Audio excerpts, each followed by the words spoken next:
اس قوم کو یہ بتاؤ یہ جو بل جوائنٹ پارلیمنٹری کمیٹی کے پاس گیا یہ آپ کی وجہ سے نہیں گیا، یہ ایک مضبوط اپوزیشن ملک میں آئی اس لیے گیا۔ ان کو یہ بتاؤ کہ تمہارے ممبران پارلیمنٹ زیادہ کس طرح جیت کے آ سکتے ہیں، زیادہ تمہارے ایم ایل اے کس طرح بن سکتے ہیں جو تمہاری بات کریں ملک کی پارلیمنٹ میں جا کے۔ السلام علیکم ورحمۃ اللہ وبرکاتہ۔ امید ہے انشاءاللہ آپ سب خیریت سے ہوں گے۔ آج جمعہ ہے اور رمضان کے بعد جو ہے یہ جمعہ آج سب سے پہلا جمعہ ہے، اور کل جو ہوا وقف بورڈ کے بارے میں آپ لوگوں نے سن ہی لیا ہوگا کہ اس کا کیا فیصلہ ہوا ہے۔ ہر مسلمان ملک کے اندر مایوس ہے، اداس ہے۔ تو اسی بیچ شاہی امام پنجاب مولانا عثمان لدھیانوی صاحب نے ایک بیان دیا ہے کہ بھئی سرکار کا کوئی حق نہیں ہے کہ بھئی وہ وقف بورڈ پر قبضہ کرے یا کوئی بھی ایسی وہ کرے۔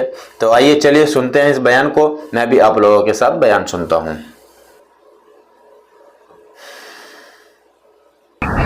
آپ نے سنا ہوگا ابھی آج کل حکومت نے ایک مسئلہ اٹھایا وقف بورڈ کا کہ وقف ترمیمی بل آنا چاہیے۔ اس کے بعد بہت سارے لوگوں نے تحریک شروع کی۔ مجھے علامہ اقبال کا اور تمام اکابرین کے بعض اوقات وہ شعر آج یاد آ جاتے ہیں کہ نادا جھک گئے سجدے میں جب وقت قیام آیا، کہ نادا جھک گئے سجدے میں جب وقت قیام آیا۔ حکومت نے کہا کہ ہم وقف بل لانا چاہتے ہیں، تو کئی ایسے لوگ ہیں جو بھاجپا کا نام لے کے مسلمانوں کو ڈرا کے اپنی روٹیاں سیک رہے ہیں۔ ان سے یہ پوچھو اگر اتنا ہی پیٹ میں درد تھا تو جب ان غریب لوگوں کے گھروں پر بلڈوزر چلائے گئے تب تم کہاں تھے پورے ملک میں؟ تب تم نے جگہ جگہ جا کر کیوں نہیں پریس کانفرنس کی؟ یہ کیوں نہیں کہا کہ ان کے اوپر جو ظلم ہو رہا ہے ہم اس ظلم کے خلاف ہیں؟ اس وقت کہاں تھے تم؟ جب ناجائز مقدمات ہوئے، جب موب لیچنگ ہوئی، اس وقت کہاں تھے؟ اس وقت چپ تھے۔ یہ مسجد مدرسے خانقاہیں یہ مسلمانوں سے قائم ہیں ملا جی، یہ مسلمانوں کی وجہ سے قائم ہے، اور تم ان مسلمانوں کی بات ہی نہیں کرتے جو مظلوم ہیں، جن کے ساتھ زیادتی کی گئی، ان کی بات نہیں کی تم نے پچھلے 5-10 سالوں میں، ان کی بات کرنے لگے۔ وہی تو کہا علامہ نے کہ نادا جھک گئے سجدے میں جب وقت قیام آیا۔ یہ مت بتاؤ کہ وقف ترمیمی بل میں یہ ہو جائے گا تو وہ ہو جائے گا۔ اس قوم کو یہ بتاؤ یہ جو بل جوائنٹ پارلیمنٹری کمیٹی کے پاس گیا یہ آپ کی وجہ سے نہیں گیا، یہ ایک مضبوط اپوزیشن ملک میں آئی اس لیے گیا۔ ان کو یہ بتاؤ کہ تمہارے ممبران پارلیمنٹ زیادہ کس طرح جیت کے آ سکتے ہیں، زیادہ تمہارے ایم ایل اے کس طرح بن سکتے ہیں جو تمہاری بات کریں ملک کی پارلیمنٹ میں جا کے، جو اپنے ملک کے قانون کے مطابق تمہارے حقوق کی بات کریں۔ وہ راستہ بتاؤ، وہ راستہ نہ بتاؤ جس کے اندر عزت تلاش کی جاتی ہے اور پھر بھی ملتی نہیں۔ وہ راستہ بتا رہے ہو تم، بتاتے کیوں نہیں ان کو؟ جس راستے پہ چل کے سیدھے راستے پہ آ سکتے ہیں ہم۔ پیارے محمد صلی اللہ علیہ وسلم نے یہ بات سکھائی، مصلحت کے نام پر غریب جھوٹ بولے تو جھوٹ، امیر جھوٹ بولے تو وہ صفت ہو گئی ہے۔ غریب جھوٹ بولے تو بے ایمان، چودھری جھوٹ بولے تو خوبی۔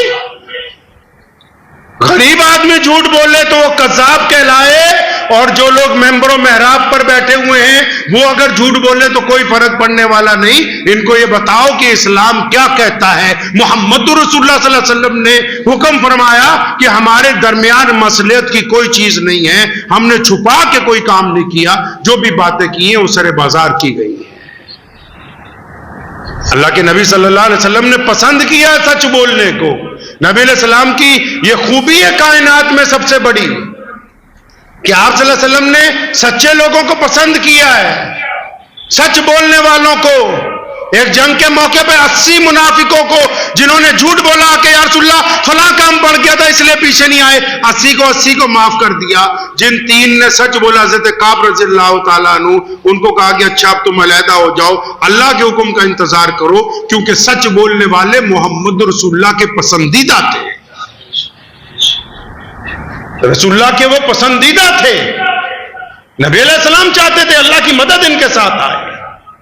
کعب رضی اللہ تعالیٰ فرماتے ہیں میں جب پیچھے رہ گیا میں نے بہت سوچا نبی علیہ السلام آئیں گے، یہ کہہ دوں گا وہ کہہ دوں گا، بلا کے فرمایا میرا دل اس بات ڈر گیا کہ کاب کوئی بہانہ نہ کرنا, جھوٹ نہ بولنا, اپنے گناہ کو قبول کرنا کہ واقعی تجھ سے غلطی ہوئی اور تو محمد رسول اللہ کے پیچھے نہیں جا سکا. آج لوگ صرف وہ بات کرتے ہیں جو ان کی قوم کو اچھی لگے. یوٹیوبر ہوں چاہے بڑے بڑے لیڈران ہوں, لوگ بس اتنی سی بات کرتے ہیں جو ان کی صرف قوم کو اچھی لگے, لیکن اسلام کی یہ روایت نہیں ہے. انگریز جنرل نے کہا تھا کہ جنگ میں اور عشق میں دھوکہ اور بے ایمانی جائز ہے. انگریز جنرل نے کہا تھا کہ جنگ اور عشق میں دھوکہ جائز ہے, کہ عشق میں بھی اگر کچھ کر دیا جائے, جنگ میں کچھ ہیرا پھیری کر دی جائے تو وہ جائز ہے. سلطان ٹیپو رحمت اللہ علیہ نے فرمایا تھا نہیں, ہم الحمدللہ مسلمان ہیں, نہ جنگ میں دھوکہ جائز ہے نہ عشق میں دھوکہ جائز ہے. عشق میں بھی اور جنگ میں بھی ہونی چاہیے تو صرف ایمانداری ہونی چاہیے. عام سی بات, وقف ہے کیا؟ وقف بورڈ نہیں, وقف بورڈ تو صرف کسٹوڈین ہے. کسٹوڈین مطلب رکھوالا ہے, مالک نہیں ہے. وقف کیا ہے؟ وقف مسلمانوں کی عشق و محبت کی داستان کا ایک باب ہے. وقف مسلمانوں کی طرف سے اپنے رب اور اپنے رسول کے لیے جو پیار ہے نا, اس کے اظہار کا ایک نمونہ ہے. کسی سرکار نے ہمیں جگہ نہیں خرید کے دی.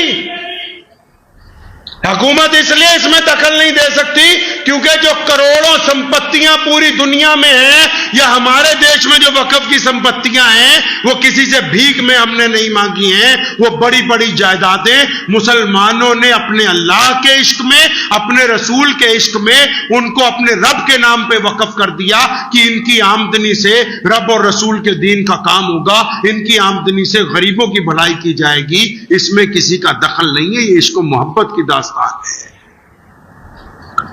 حکومت بھی اس بات کو سمجھ لے کہ جتنے وقف بورڈ ہیں نہ یہ مالک ہے نہ حکومت مالک ہے, مالک اللہ ہے وقف کا.